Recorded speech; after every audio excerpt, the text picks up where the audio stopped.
E essa ideia de Agostinho vai abrir um campo de implicações importantíssimas para a nossa psique. Me acompanhe no raciocínio. Ora, se a, me acompanhe. Se a experiência do tempo, que para nós é construída juntando passado e futuro dentro do presente,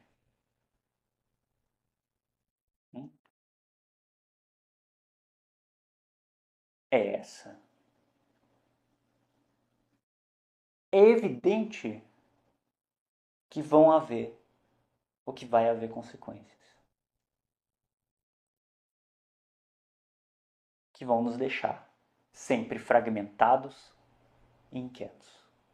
Claro, porque agora, por definição,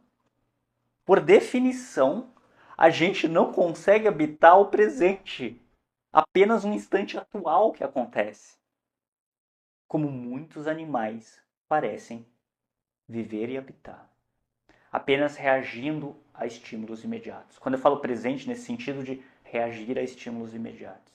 A gente, por definição augustiniana, não consegue fazer isso, porque o presente do homem não existe, ele é uma junção entre passado e futuro. Esse nó. Eu não consigo viver só o que existe, sem carregar a história e sem tentar antecipar o que vai vir. Vocês entendem que isso implica de sintomas? Sim, porque a nossa experiência de presente sempre vai vir acompanhada do passado e do futuro, da memória e da expectativa. É justamente essa operação que dá coerência à nossa vida e consciência a nós.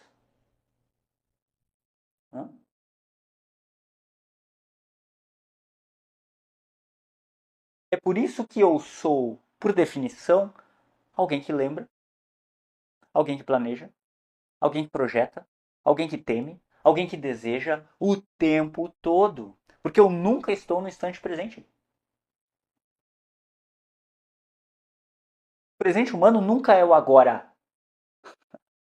Ele é um agora atravessado pelo que já não é e pelo que ainda não é.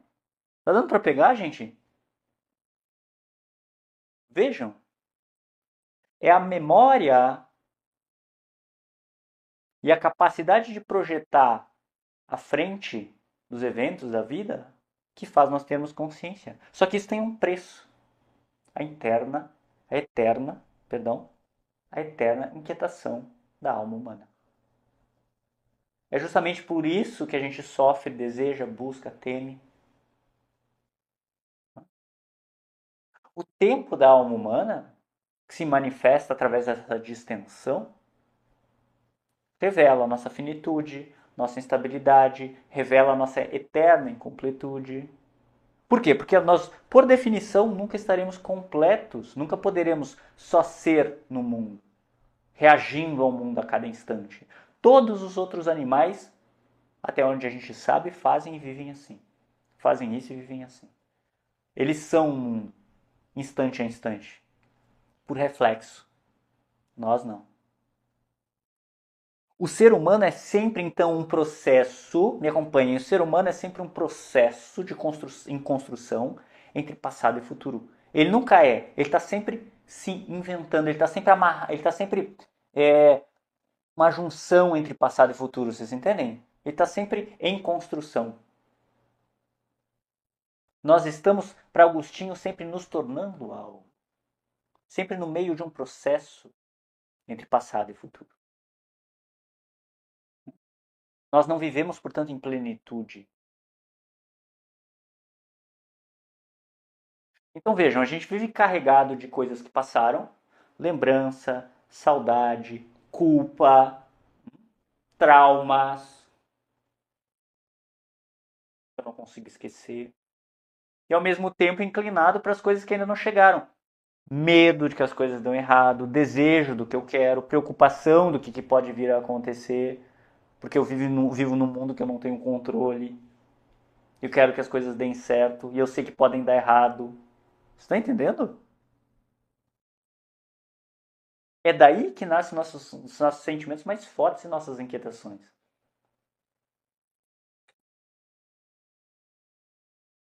Tudo isso aparece: esperança, ansiedade, arrependimento, medo, vontade de segurar tudo que é bom. Tudo isso só aparece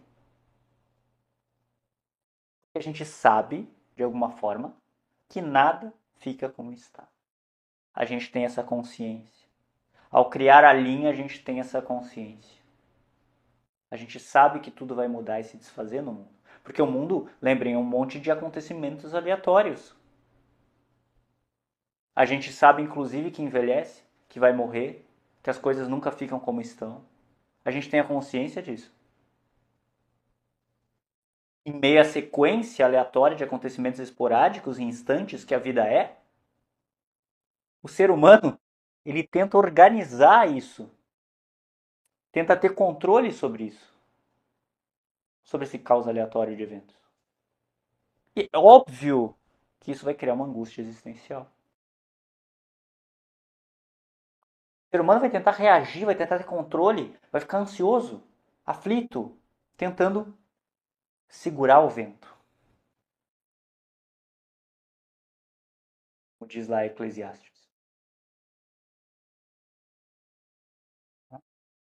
É tentar segurar o vento. E quando ele não consegue, por quê? Porque tudo muda. Quando ele não consegue ter controle sobre sua vida, ele nunca vai conseguir ter controle sobre sua vida. No máximo ele vai ter a ilusão de que ele tem controle sobre sua vida.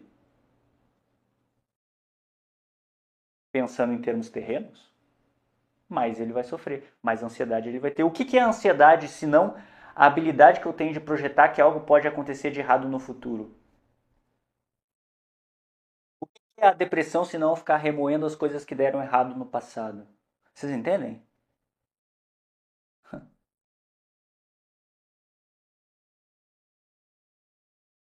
Quando o ser humano vê que ele não vai ter controle sobre a vida, ou sobre o que já passou, mais ele sofre. Porque ele tem consciência dessas coisas. Não é assim? A gente chega pro amigo que foi mal numa prova, que perdeu um namoro, que sei lá, está deprimido porque se sente um zero à esquerda, não sai da casa dos pais, tem 40 anos, não sei. E a gente diz, esquece isso, amigo, vamos viver o que há no presente.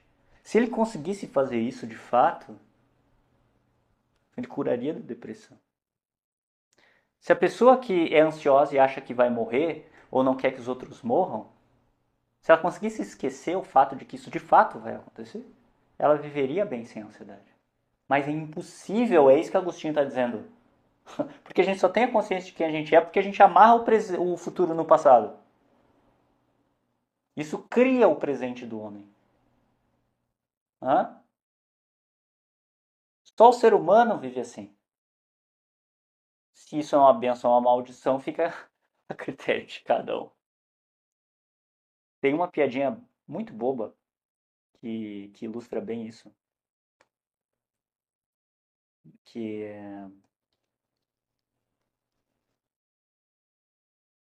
ilustra o que a gente está falando. Que define é, a bênção ou a maldição da consciência. Eu diria, é uma bênção a consciência, mas também traz junto uma maldição. Eu diria que é os dois, né? Uma piadinha é mais ou menos o seguinte. Imagina que você, por acidente, por esquecimento, deixa trancado em casa, em algum cômodo da casa, sei lá, você sai para trabalhar rápido, passa a chave, vai embora, o seu cachorro e o seu parceiro, namorado ou namorada, marido, esposa, tanto faz. Tá? E aí quando você volta, depois das 8 horas de trabalho, 10 horas, você volta para casa no fim do dia e abre o cômodo. Sei lá, você não olhou o celular, as mensagens, então você nem sabe que esqueceu eles ali, né? Com certeza o marido ou a esposa ia ficar aí azucrinando com mensagem, né? E com razão. Mas você não viu, aí você chegou em casa, acha que tá tudo ok, abre, deschaveia lá o quarto, a sala, o que for, porta de casa, e você olha seu cachorro e seu marido, seu cachorro e sua esposa.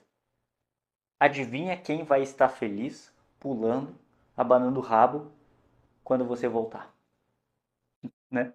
Como se nada tivesse acontecido. Claro que é o cachorro, né? O cachorro vai te receber com a maior alegria do mundo.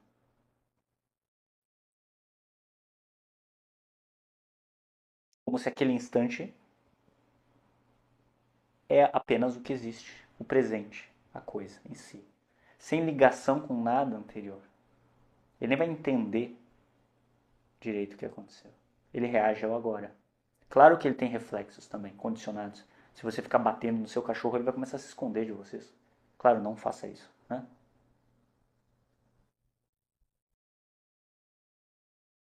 É claro que o cachorro vai ficar feliz. E agora, por quê? Porque ele não lembra de nada. Ele está vivendo, de fato, o frame do mundo de momento. E agora o marido e a esposa, como é que vão estar? Vão estar felizes também? Aliás, talvez é por isso que a gente gosta tanto de cachorro. Ele perdoa as nossas cagadas à vontade. Você pode errar, falhar, ele nem vai perceber. E quando nos vê, ele vai estar sempre feliz. Fora a ideia do rabo, que denuncia sempre a intenção do cachorro de forma genuína. Se o cachorro está feliz, ele balança o rabo. Se ele está com medo, ele coloca entre as pernas. Se ele está com raiva, ele, sei lá, mostra os dentes, aquele rabo fica mais retinho, né? Horizontal, para trás. Schopenhauer dizia isso. Que ele preferia os cachorros aos homens por causa do rabo. Era algo honesto, não dissimulado. Schopenhauer dizia que era melhor, os homens seriam melhores se eles viessem com o rabo, né? Que denunciasse seus sentimentos, sua intenção de momento de forma honesta. Errado ele não tá. Mas agora, voltando à piadinha, pensa no seu parceiro que ficou trancado em casa o dia inteiro. O cachorro ficou feliz, beleza. E seu parceiro? Seu parceiro não vai estar feliz. Não vai estar balançando o rabo. Não. Nem que ele tivesse. Ele provavelmente vai estar irritado, dizendo: Tu me deixou trancado aqui o dia inteiro. Seu traste. Você esqueceu de mim. Olha o que aconteceu. Aí o parceiro vai criar toda uma narrativa futura para dar sentido ao que aconteceu antes, que ele lembra. Do tipo, se você é esquecido assim, imagina quando nós tivermos filhos, você vai trancar os nossos filhos em casa, no carro, eles podem morrer. Ou você tem que se organizar melhor no futuro. Ou se você me trata assim, você não me ama. Eu lembro lá num dia do meu aniversário que você não trouxe flores. Ou que você esqueceu da data. Você entende? Tá lá sempre amarrando o desgracento, o passado com o futuro. Reparem, o cachorro não pensa nada disso. Ele só vive um instante, vê você, ele gosta de você, ele fica feliz. Acabou. O seu parceiro também gosta de você, mas não permite ficar feliz no instante presente porque ele junta a porra do passado com o futuro. Todos nós fazemos isso. Então ele vai estar remoendo o que aconteceu horas antes. Ele vai dizer: Tu me deixou trancado em casa, eu preciso me vingar de você, eu preciso ficar bravo, eu preciso descontar. Descontar em você. Eu estou preocupado com o que virá no dia seguinte se você é assim esquecido. Talvez a gente não dê certo. Seu parceiro liga os pontos. Lembram? Essa é a diferença. Faz sentido, gente?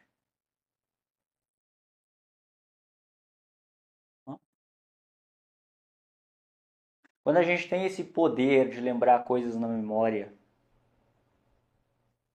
a gente também automaticamente fica remoendo vergonha, culpa, humilhação, ressentimentos, saudades, sensação de fracasso, nostalgia, dor por quem já se foi.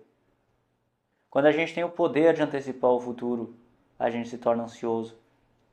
A gente tem medo, porque coisas ruins podem acontecer e coisas ruins de fato acontecem. A gente tem medo de adoecer, medo de envelhecer, medo de perder alguém que a gente goste, medo de não ser capaz. medo de algo não dar certo, medo de falhar, medo da própria morte. E tudo isso tem que ser validado, que tudo isso é real. E esse é o nosso presente, esse é o presente do homem. Vejam que legal. Então, essa função que nós temos de distensão do presente juntando o passado e o futuro, que ao mesmo tempo cria a nossa identidade, a nossa ideia de continuidade no mundo, a nossa história de vida, traz também, com a consciência, o sofrimento que nenhum outro animal experiencia. Nós, seres humanos, juntamos os frames soltos dos acontecimentos do mundo e a gente forma um filme. E com isso a gente constrói uma autobiografia. Mas junto com o filme vem todo o peso emocional de saber que o filme está o tempo inteiro mudando e que uma hora ele acaba. E que a gente, como protagonista, querendo ser o protagonista do filme, pode não se dar bem. Agostinho ele está dizendo: a condição de ligar o que já foi com o que ainda não é o que chamamos de vida consciente, mas também dá origem ao sofrimento humano, de se perceber em um mundo mutável e incerto.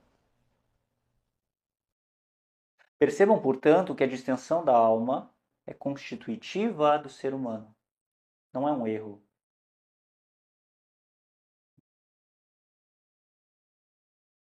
O problema para Agostinho, já que essa é a condição do homem, é que, uma vez nós tendo consciência da vida, a gente usa essa capacidade para tentar se agarrar a coisas que não permanecem. A gente tenta ter controle sobre o filme. A gente busca segurança, portanto, reparem em fragmentos de vida que estão sempre se alterando. E para ele, isso é que está errado. Não está errado nós sermos conscientes, porque simplesmente é. Está errado a forma como a gente usa essa consciência. A gente tenta buscar segurança no mundo terreno das coisas que sempre estão se alterando. Porque, claro, agora que a gente criou uma narrativa, uma história, uma linha com esses pontos, a gente começa a olhar para esse mundo e a gente quer que esse mundo faça sentido para nós, de acordo com a nossa história, de acordo com o que eu quero, de acordo com os meus desejos, de acordo com o meu ego. Com isso, a gente tenta buscar no mundo status, conquistas, objetos, reconhecimentos, projetos. O mundo deveria ser justo para mim, o mundo deveria ser bom para mim, eu deveria me dar bem no mundo, eu deveria ser feliz. Mas o mundo não funciona assim, o mundo não está nem aí para nós. O mundo terreno é só um monte de acontecimentos aleatórios que muda o tempo inteiro e que está o tempo inteiro se alterando como energia de matéria.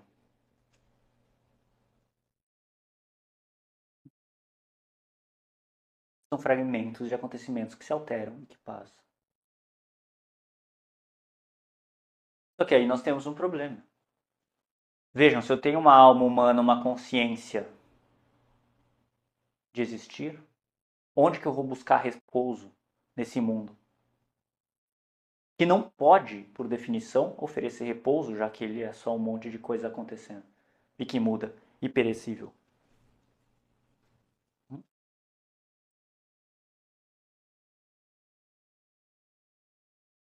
É como tentar firmar alicerces sólidos em um chão de areia.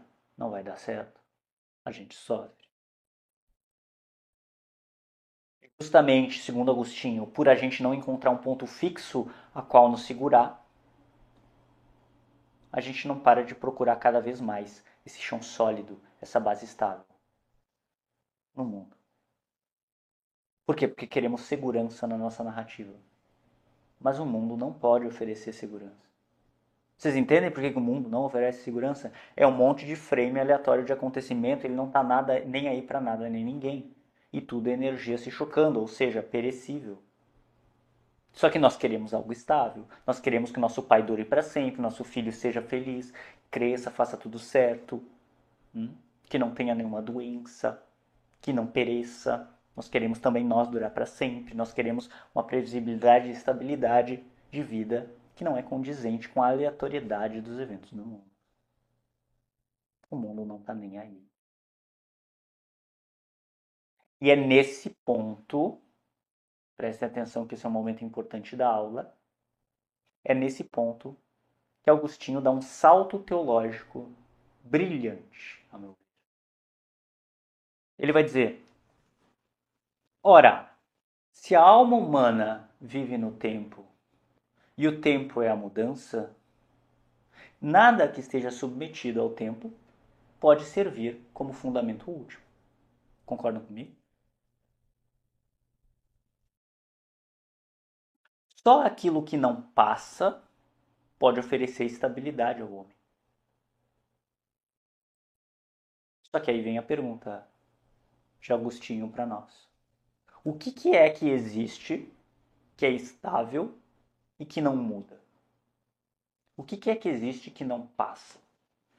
Se a gente viu que no mundo tudo é um monte de coisa aleatória passando, matéria em movimento.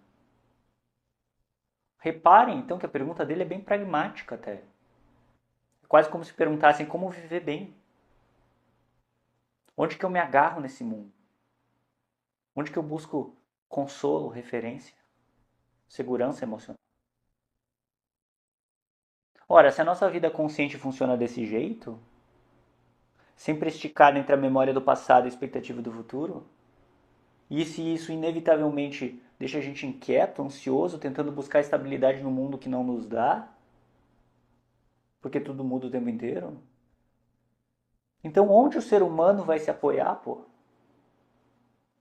Onde que a gente vai achar um chão firme para colocar nossos alicerces, para criar nossa narrativa de vida, já que todos nós criamos uma aparentemente?